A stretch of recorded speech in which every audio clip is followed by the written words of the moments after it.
प्रभु जब अपनी शक्तियों का प्रकाश करते तो लगता है कोई त्रिभुवन में जिसकी रक्षा नहीं कर सकता, उसकी रक्षा के लिए मां भवानी दुर्गा अपना भयानक रूप धारण करके महिषासुर आदि दैत्यों का मर्दन करती है। प्रभु है उस रूप में, दूसरा नहीं है। उनकी सामर्थ्य कितनी है? दुर्गा कोटि अमित अरिमर्दन। हरि की सामर्थ्य कैसी? अमित दुर्गाओं जैसी। 1 करोड़ अरब नहीं, अमित दुर्गाओं जैसी दुष्टों का मर्दन करने की सामर्थ्य। अमित था नहीं कि कितनी सामर्थ्य है। एक दुर्गा रूप में जब हरि प्रकाशित होते हैं तो त्रिभुवन में कोई सामने खड़ा होने वाला नहीं होता। मां भवानी जिस समय अपने स्वरूप में आती, किसी की ताकत नहीं है। ये शुंभ निशुंभ इतने बलवान दैत्य थे, त्रिभुवन में कोई इनका बाल बांका भी नहीं कर सकता था। स्मरण किया समस्त देवताओं ने तो भगवान से ही शक्ति का प्रादुर्भाव हुआ। इतना सुंदर रूप मां भगवती का। शुंभ निशुंभ के पार्षद घूमते रहते थे, उन्होंने देखा, जाके बताया कि आपके महल में जितनी सुंदरियां उसकी दासी बनने योग्य भी नहीं, ऐसी सुंदरी का हमने दर्शन किया। तो बोले मेरा जाके परिचय बताओ। बोले ऐसा नहीं लगता कि आपके परिचय बताने से केवल आ जाएंगी। तो उनका अगर ऐसा नहीं तो केश कर्षण निर्धुता गौरवा मां गरिष्यति, उसके गौरव को धूल में मिलाते हुए बाल पकड़कर घसीट कर हमारे पास लाओ। मार्कंडेय पुराण। उनके पार्षद गए और बताया हमारे मालिक शुंभ निशुंभ है, उनका आदेश है कि आप महल में चलो और आदर सहित, अगर आप ऐसा ना करते हैं तो मैं आपका निरादर करते हुए बाल पकड़कर घसीटते हुए ले जाऊंगा। देवी जी ने मुस्कुरा दिया और कहा अपने मालिक से कह दो जाकर के कि हम उसी की आज्ञा पालन करती है जो हम पर युद्ध में विजय प्राप्त कर ले। वो जाके बोले हाँ वो तो मतवाले, त्रिभुवन में कोई जोड़ ही नहीं था। आए और उद्दंडता पूर्वक वचन बोलने लगे। माता जी ने कहा बस तब तक बोल ले जब तक मैं मधु का पान कर रही हूं, बस ये पान करते ही तेरी जीवन लीला समाप्त हो जाएगी। ऐसा ही हुआ। जो ही पान करके सिंह पर सवार होकर गर्जना की, सारा का सारा अहंकार धूल धूसरित हो गया, काट के फेंक दिया। ऐसी अनंत अमित दुर्गाओं जैसी सामर्थ्य हमारे प्रभु श्री हरि में, अमित दुर्गाओं जैसी, क्योंकि अनंत शक्तियों के स्वामी हैं। उनकी लीला में क्यों में हो? अरे वो जब करुणा करते हैं, अपनी महिमा से उतरते हैं, तो भक्त जब ऐसे कर देता है तो डरप जाते हैं। माधोदास बाबा ने कहा नहीं चलना तुम्हें ब्रज में, हम तुम्हारी कहां तक सेवा देखेंगे, तुम्हें बाल भोग राजभोग। बाबा जी हैं, कभी मिला कभी यहीं रहो। वो बाबा आपके बिना नहीं रह सकते। दोबारा बोल नहीं पाए जगन्नाथ। ये सुन करके हृदय बलिहार होता है। ओ ऐसे सामर्थ्यशाली प्रभु अपने भक्त के प्रेम प्रणय पर भी कितना डरते हैं। ये भक्त नाच पड़ता है। ये कुतर्क की संशय की वृत्ति यहां प्रवेश नहीं करती। दुर्गा कोटि अमित अरिमर्दन। अमित गिनती नहीं ऐसी अनंत दुर्गाओं जैसी शक्ति हमारे प्रभु में विराजमान है। शक्र कोटि सत सरिष विलासा।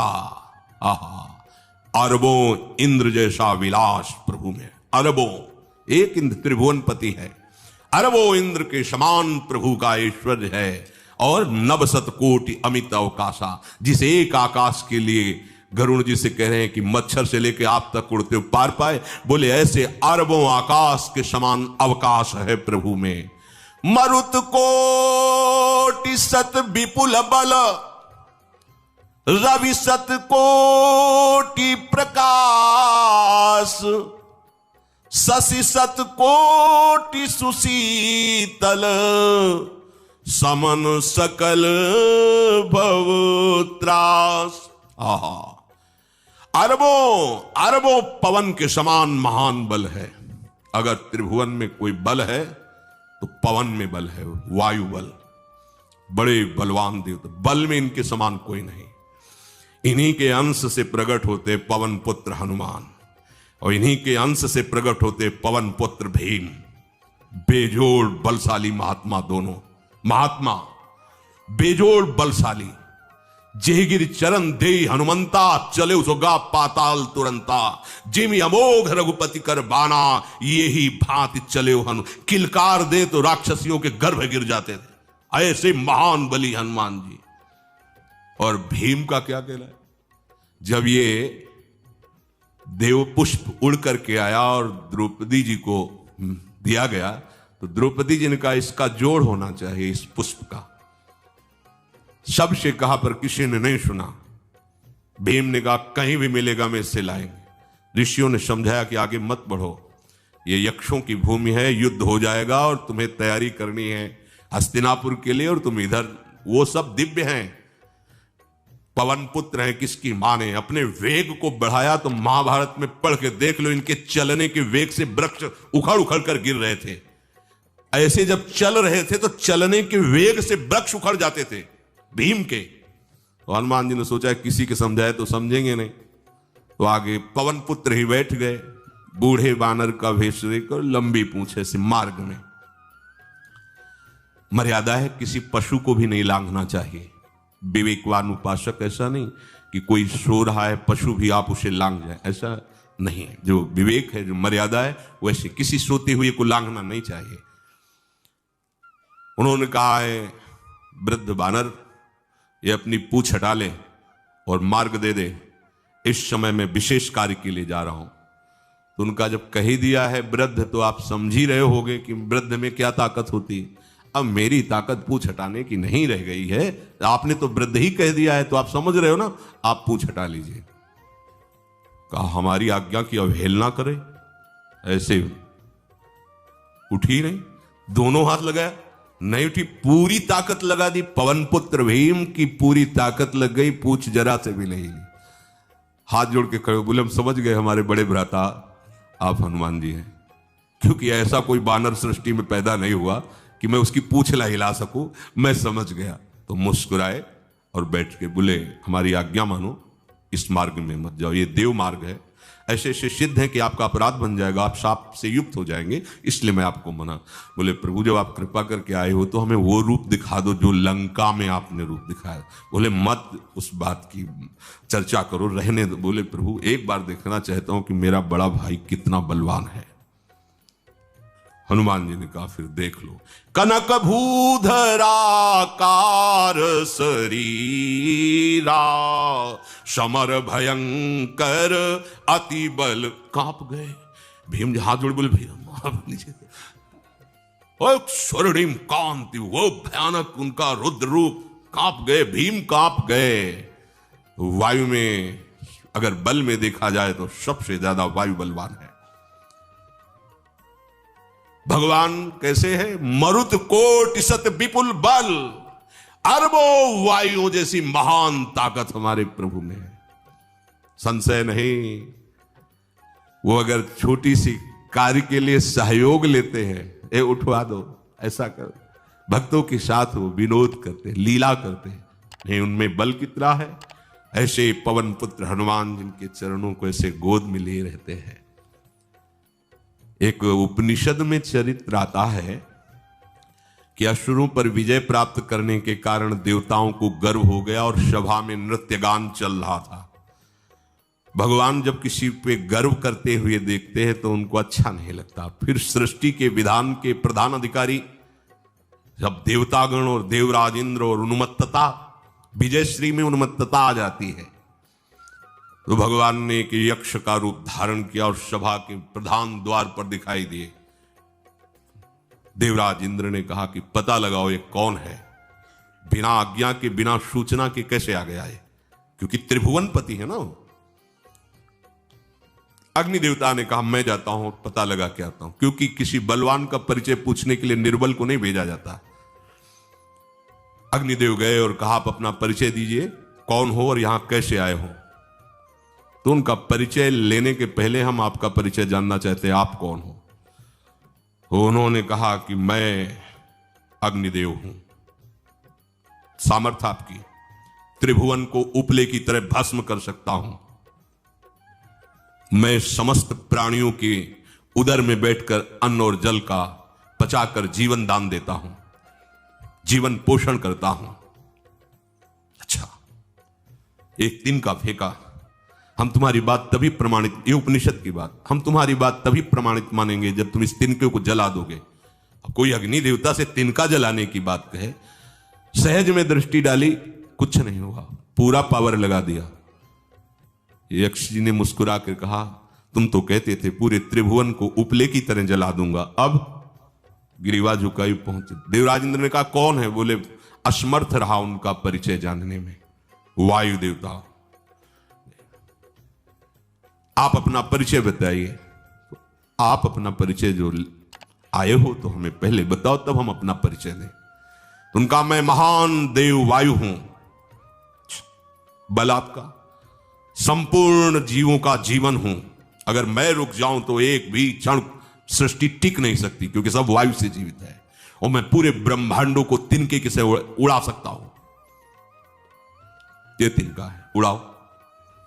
पूरी ताकत लगा दी वायु देवता ने, तिनका नहीं उड़ा। ग्रीवा झुकाई, वापस चले गए। अब देवराज इंद्र उठे, जे ही नजदीक पहुंचे यक्ष अंतर्धान हो गए और देखा साक्षात ब्रह्म विद्या दूर से मूर्तिमान ब्रह्म, और डांट लगाई कि तुम उनसे संभाषण करने योग्य भी नहीं हो, क्योंकि तुम सबसे बड़े सिंहासन पर बैठे हो और अहंकार करते हो। तुम्हारे देवता सब सामर्थ्यहीन है, एक तिनका भी अग्नि नहीं जला सका, एक तिनका भी वायु नहीं उड़ा सका। अरे जिनकी शक्ति से शक्तिमान वो भगवान स्वयं आए हुए थे, कांप गए देव। अहंकार मत करो, जाओ। भगवान के बल से तुम विजयी हुए, देवताओं के बल से नहीं। देवताओं में जो शक्ति है वो उन्हीं के अंश से आई हुई है।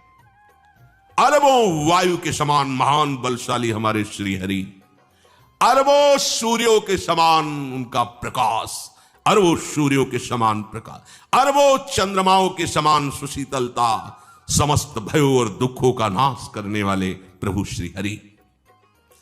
काल कोटि सत सरिस अति, दुस्तर दुर्ग दुरंत, धूम केतु सत कोटि सम, दुराधरस भगवंत। अरबों कालों की सामर्थ्य, अरब नहीं अरबों कालों की सामर्थ्य भगवान एक काल अनंत ब्रह्मांडों में तांडव मचाए रखा है।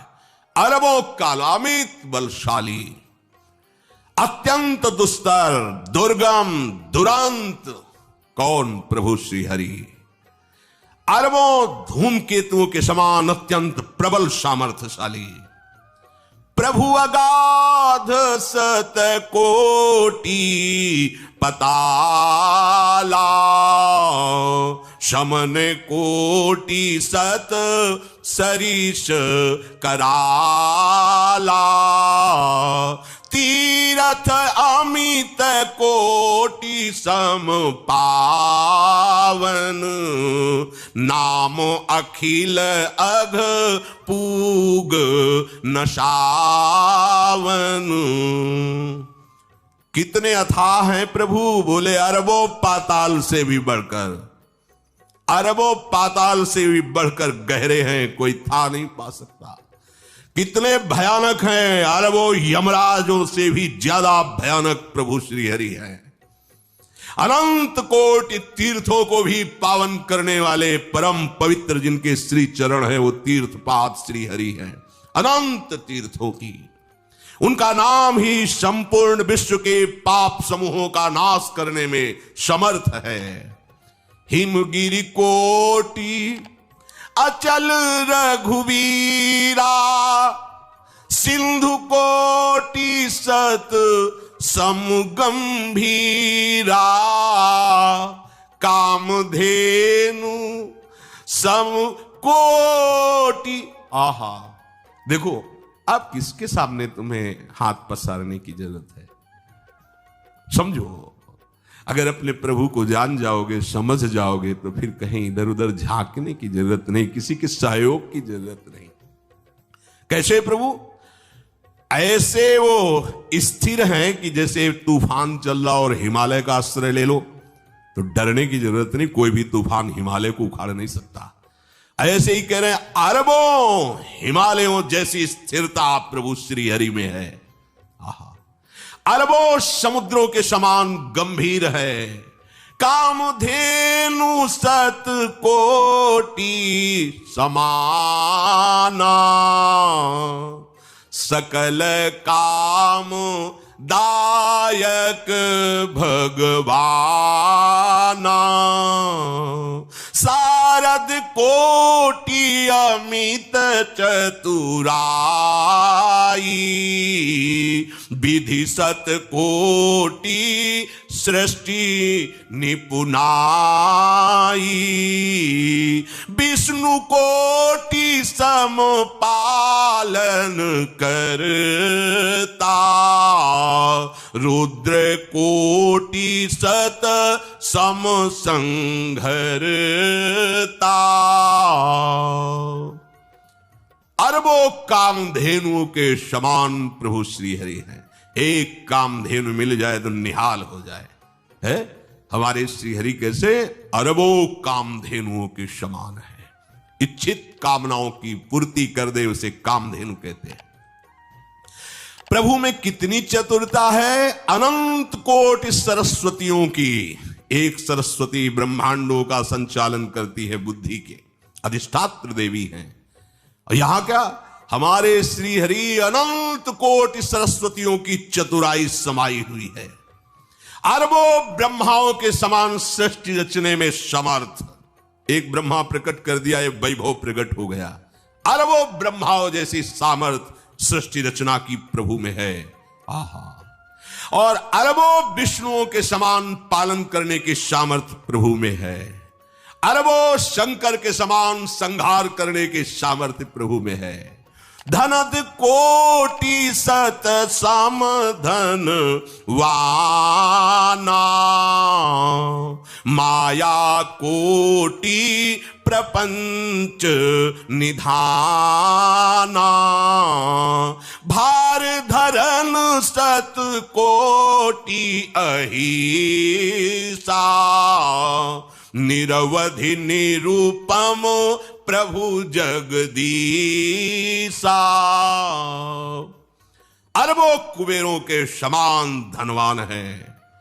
अरबों मायाओं के समान सृष्टि करने में सामर्थ्यशाली है। अरबों शेष भगवान के समान अनंत भार उठाने में समर्थ है। जगदीश्वर प्रभु श्री हरि की कोई उपमा कोई सीमा नहीं है। ये उपमा रहित और सीमा रहित है।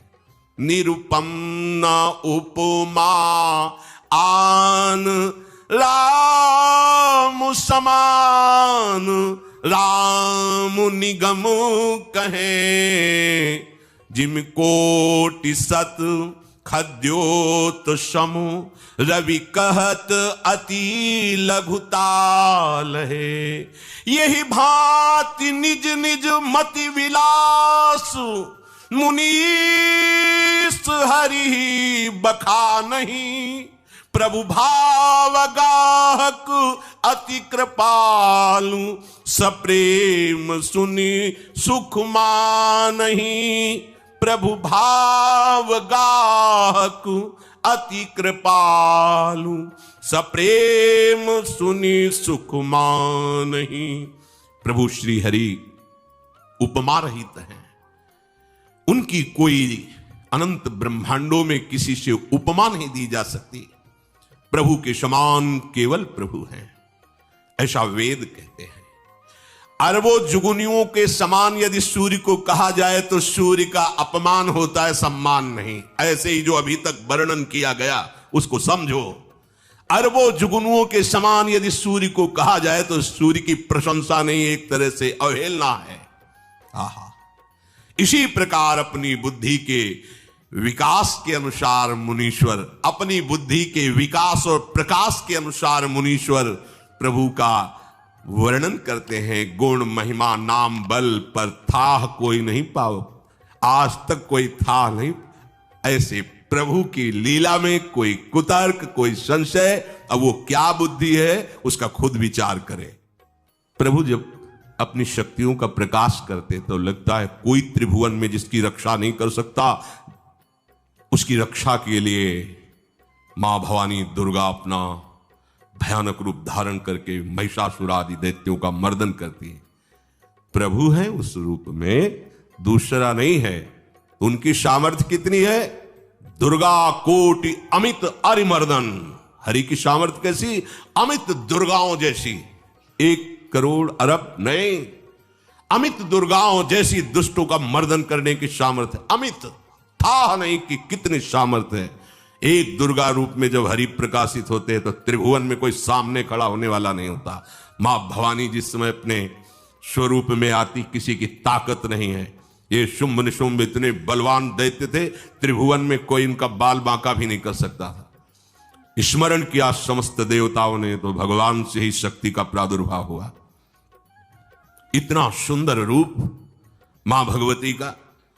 शुंभ निशुंभ के पार्षद घूमते रहते थे, उन्होंने देखा, जाके बताया कि आपके महल में जितनी सुंदरियां उसकी दासी बनने योग्य भी नहीं है, ऐसी सुंदरी का हमने दर्शन किया।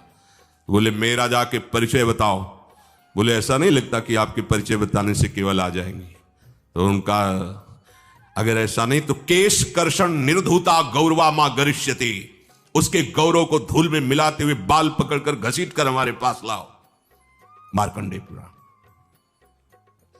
उनके पार्षद गए और बताया हमारे मालिक शुंभ निशुंभ है, उनका आदेश है कि आप महल में चलो और आदर सहित, अगर आप ऐसा ना करते हैं तो मैं आपका निरादर करते हुए बाल पकड़कर घसीटते हुए ले जाऊंगा।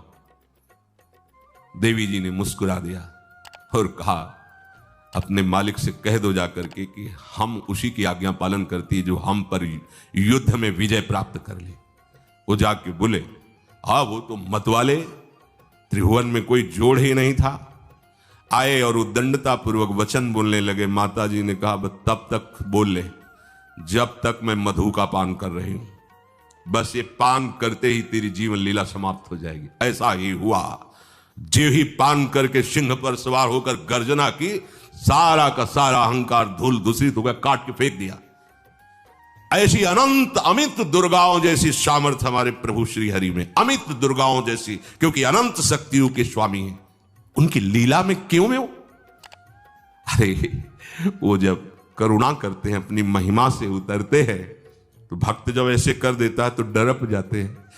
माधोदास बाबा ने कहा नहीं चलना तुम्हें ब्रज में, हम तुम्हारी कहां तक सेवा देखेंगे, तुम्हें बाल भोग राजभोग, बाबा जी हैं, कभी मिला कभी यहीं रहो। वो बाबा आपके बिना नहीं रह सकते। दोबारा बोल नहीं पाए जगन्नाथ। ये सुन करके हृदय बलिहार होता है। ओ ऐसे सामर्थ्यशाली प्रभु अपने भक्त के प्रेम प्रणय पर भी कितना डरते हैं। ये भक्त नाच पड़ता है। ये कुतर्क की, संशय की वृत्ति यहां प्रवेश नहीं करती। दुर्गा कोटि अमित अरिमर्दन, अमित गिनती नहीं ऐसी अनंत दुर्गाओं जैसी शक्ति हमारे प्रभु में विराजमान है। शक्र कोटि सत सरिष विलासा, आहा अरबों इंद्र जैसे